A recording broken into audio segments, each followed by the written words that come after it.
लाहौर में यौम आशूरा का मरकजी जुलूस गुज़श्ता रात अंदरूनी शहर निसार हवेली से बरामद हुआ। 101 गलियों से गुजरने वाला ये रिवायती जुलूस आज शाम करबला गामिशा पहुंचकर इख्तिताम पजीर होगा। जुलूस के लिए भरपूर सिक्योरिटी इंतजामात किए गए हैं। इसी हवाले से बात करते हैं बोल न्यूज़ के नुमाइंदे मोइन जुबैर से। मोइन, बताइएगा। जी बिल्कुल, योम आशूर का मरकज़ी जुलूस इस वक्त अपने रवायती रास्तों पर गामजन है। जुलूस इस वक्त भाटी गेट पहुंच चुका है और जुलूस में शरीक अज़ादारों की जानिब से नोआ ख़्वानी और जंजीर जनी का सिलसिला इस वक्त भी जारी है, जबकि रूट के रास्तों पर जुलूस का जो रूट है उसके रास्तों पर सवील और लंगर का भी वसी एहतमाम जो है वो किया गया है।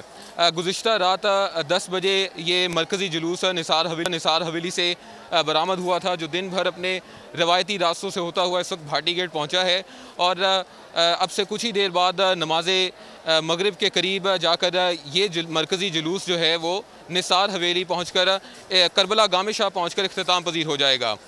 इस रूट पर काफ़ी ज़्यादा सिक्योरिटी दिन भर रही और इस वक्त भी रूट के रास्तों पर पुलिस एहलकार जो हैं वो तैनात किए गए हैं।